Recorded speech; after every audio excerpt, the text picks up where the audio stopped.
ये है मल्लिका। इसने अपने पति के जाने के बाद अपने आप को पूरी तरह बदल दिया। 50 की उम्र में भी वह जवान लड़कियों की तरह रहना पसंद करती थी। उसका बेटा ऋषभ दूसरे शहर में नौकरी करता है। ओहो माँ जी, कहाँ चली एकदम छम्मक छल्लो बनकर? कितनों का कत्ल करने का इरादा है आज?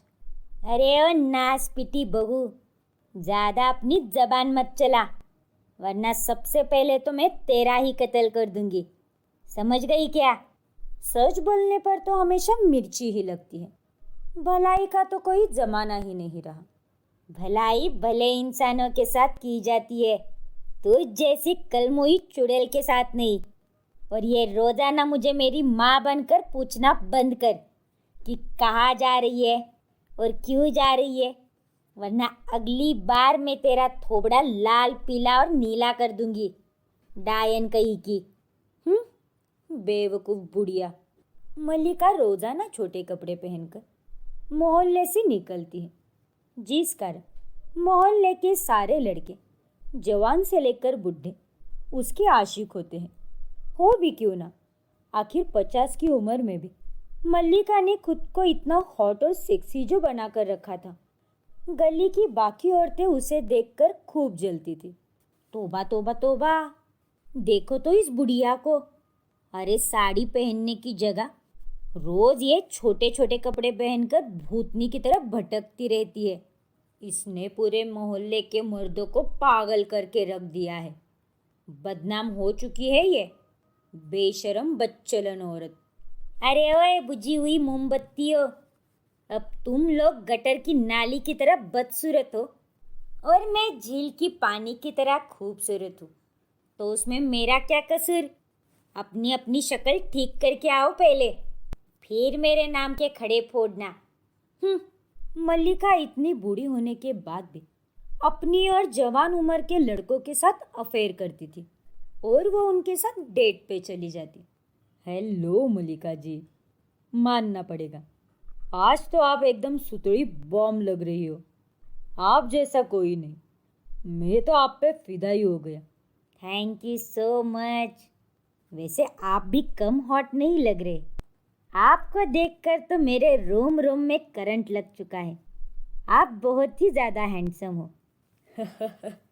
Thank you. वेल, ये फूल आपके लिए।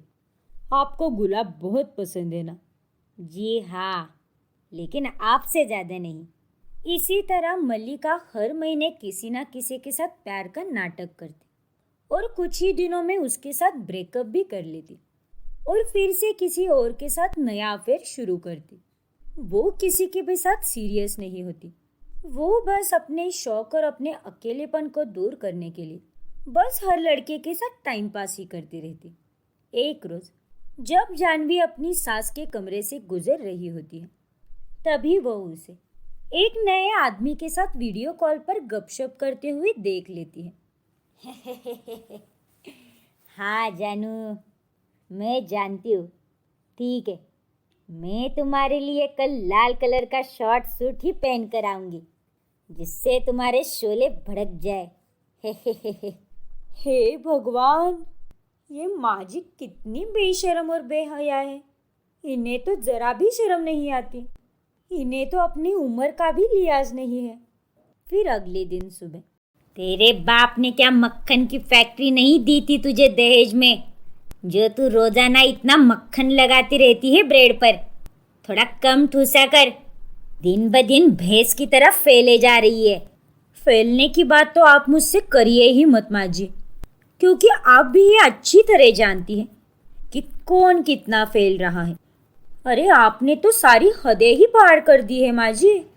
पूरे मोहल्ले में दूध वाले से लेकर ऑटो वाले तक हर जगह आपका नाम बदनाम हो चुका है। छी, आपको शर्म नहीं आती?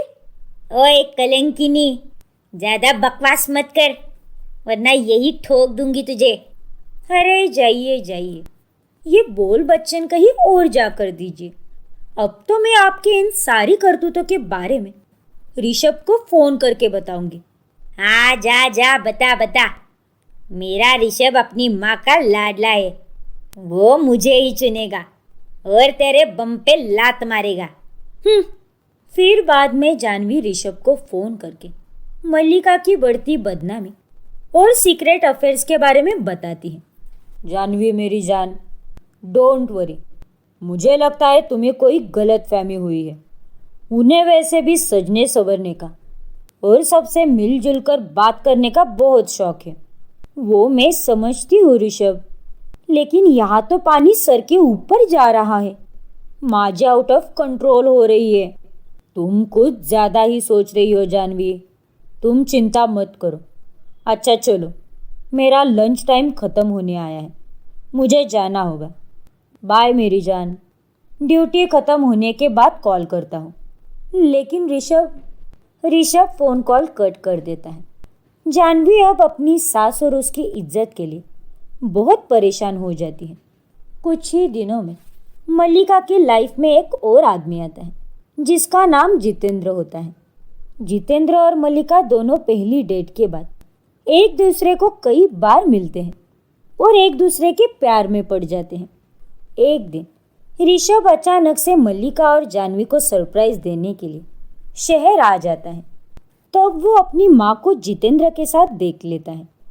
वो दोनों एक क्लब में चले जाते हैं जहाँ जाकर जितेंद्र और मल्लिका खूब नाचते हैं और बहुत क्लोज आते हैं। ये क्या? ये तो मेरी माँ है और वो भी एक गैर आदमी के साथ। इसका मतलब जानवी सच बोल रही थी। वो ऐसे ही बेफिजुल में चिंतित नहीं थी माँ के लिए। जब मल्लिका घर आती है तभी गुस्सेल ऋषभ और जानवी उसके सामने खड़ी रहती है। अरे ऋषभ बेटा, तू कब आया? वो सब छोड़िए माँ, पहले आप ये बताइए कि आप क्लब में किसके साथ तम्मा तम्मा कर रही थी? कौन था वो नमूना लुक्खा आदमी? क्या? ये तू क्या कह रहा है ऋषभ बेटा? ज़्यादा भोली बनने की ज़रूरत नहीं है माँ जी, क्योंकि आपका भांडा अब फूट चुका है। मेरे पीठ पीछे आप पूरी गली में बदनाम हो चुकी है माँ। क्यों माँ, इस उम्र में ये सब करते हुए शोभा देता है क्या? इस उम्र में इतने छोटे कपड़े पहनना, इतने अफेयर्स करना क्या अच्छा लगता है? तो क्या करूँ बेटा, तेरे पापा के जाने के बाद से मैं बहुत टूट चुकी थी और फिर अपने अकेलेपन को दूर करने के लिए मैंने ये सब कुछ किया। ये सब करके मैं अपने शौक, अपनी ख्वाहिशें और अपने अंदर के अरमान पूरे करती थी। सोचो, भगवान ना करे कि कुछ ऐसा हो, पर अगर कभी तुम दोनों में से एक कोई मर जाता है तब तुम दोनों में से वो एक शख्स क्या जी पाएगा? नहीं ना। जीवन में सबको किसी हमसफ़र की चाहत होती ही है बेटा। तो क्या आपके जीवन में भी कोई ऐसा है क्या माँ, जिसके साथ आप अपनी आगे की लाइफ बिता सकती हो? हाँ बेटा, वो वही है जिसके साथ तुमने मुझे क्लब में देखा। जीतू, वो और मैं एक दूसरे से बहुत प्यार करते हैं। तेरे पापा जाने के बाद मैंने कई सारे लोगों को डेट किया है, लेकिन जीतू की बात ही कुछ और है। ठीक है माँ जी, अगर आपकी खुशियों की बात है तो हम आपको दुखी नहीं देखना चाहेंगे। आप अपनी ज़िंदगी अपने उसूलों से जी सकती हैं। हाँ माँ, बस अफेयर्स मत कीजिए। अगर आपको किसी का साथ ही चाहिए तो किसी का हाथ थाम लीजिए, वो भी हमेशा हमेशा के लिए। थैंक यू मेरे बच्चों। और अंत में ऋषभ और जानवी मल्लिका को उसके नए बॉयफ्रेंड जितेंद्र के साथ स्वीकार कर लेते हैं और मल्लिका अपनी ज़िंदगी में खुशी से रहने लगती है। राज बेबी, आई सेड ना, मुझे पहले पानी पिलाओ। अरे ओ प्यासी डायन, तू प्यासी ही मर। राज, पहले मुझे पानी पिलाओ। नहीं राज बेबी, मुझे पहले पानी पिलाओ और मेरा व्रत तोड़ो। नहीं, पहले मेरा। नहीं, पहले मेरा। बस, तुम दोनों कहीं भी शुरू हो जाती हो। इतनी लड़ाई करने की एनर्जी लाते कहाँ से हो? मैं तुम दोनों को साथ में पानी पिलाऊंगा, ठीक है? राज उन दोनों के लिए एक साथ पानी का ग्लास उठाता है। तभी वहां पर गज्जू आ जाता है और राज को रोकते हुए कहता है, राज, तू इन दोनों का व्रत मत तोड़, क्योंकि इन दोनों ने तेरे साथ बहुत बड़ा स्कैम किया है। क्या क्या बोल रहा है तू? ओए गज्जू के बच्चे, तेरे पेट में क्या दर्द हो रहा है? हमने अपने प्यार के लिए व्रत रखा है, तो तू हमारे प्यार के बीच क्यों आ रहा है? और नहीं तो क्या, जाकर अपना काम कर, चपड़गंजू गज्जू कहीं का। गज्जू, क्या हुआ है? तू ऐसा क्यों बोल रहा है भाई? फिर गज्जू मोनू को आवाज देता है, आजा भाई। तभी वहां पर मोनू 2 डस्टबिन लेकर आता है, जिनमें ढेर सारे वेफर्स और स्नैक्स के यूज पैकेट्स होते हैं। ये दोनों डस्टबिन तो पीपली का और आराधना के कमरे की है। वही तो बात है ना बॉस। अरे, ये दोनों जो तेरे प्यार का झंडा लहराते हुए फिरती है, इन्होंने दिन भर गपागप खाना खाया है और तुझसे झूठा कहा है कि इन्होंने तेरे लिए व्रत रखा है। वेरी बैड आराधना, वेरी वेरी बैड। मोनू को ये बिल्कुल अच्छा नहीं लगा। सॉरी मोनू भैया, सॉरी राज। वो एक्चुअली मुझे बहुत तेज भूख लग रही थी, इसीलिए मुझसे रहा ही नहीं गया। और मुझसे भी। मैंने कंट्रोल करने की बहुत कोशिश की, लेकिन मुझसे कंट्रोल नहीं हुआ। राज उन दोनों की बातें सुनकर उन पे नाराज हो जाता है। तुम दोनों ने जो भी किया है उससे मैं हर्ट तो हुआ हूं, लेकिन मैं ये करवा चौथ के त्योहार में इतना बिलीव नहीं करता, क्योंकि प्यार वो नहीं है जिसे दिखाने के लिए कोई व्रत रखा जाए। जाओ, तुम दोनों आराम करो। फिर राज वहां से चला जाता है। लेकिन राज, हमारी बात तो सुनो। राज बेबी, प्लीज रुक जाओ ना। पीपलिका और आराधना अब गुस्से से लाल हो चुकी थी। वो दोनों गज्जू को बांधकर उसकी खूब पिटाई करती है। ये ले और ले। बहुत शौक है ना तुझे मियाँ बीवी के रिश्ते में बीच में टांग अड़ाने का। ये ले। आह आह, उई माँ, आह। तेरी ऐसी की तैसी। तेरी वजह से मेरा राज बेबी मुझसे पहली बार रूठा है। तुझे तो गंदा वाला बवासीर होगा। पीपलिका और आराधना गज्जू को मार मार कर उसकी नानी याद दिला देती है। अब दिन गुजरते जाते हैं, लेकिन इतने दिन साथ में रहने के बाद भी आराधना और पीपलिका के बीच का तनाव कम नहीं होता, बल्कि वो तो और भी ज्यादा बढ़ जाता है। ये लो आराधना, तुम्हारा favourite mango cake. Oh, how sweet मेरे प्रिय पतिदेव। How day you. तुम राज को अपना पतिदेव कैसे बोल सकती हो? और राज, तुमने मेरे लिए कुछ भी नहीं लाया। तुम्हें तो पता है ना कि मुझे चीज केक कितना पसंद है। फिर भी तुमने जानबूझ के मेरे नरम से, मासूम से, डेलिकेट से, कोमल से दिल को एच फॉर हर्ट किया है।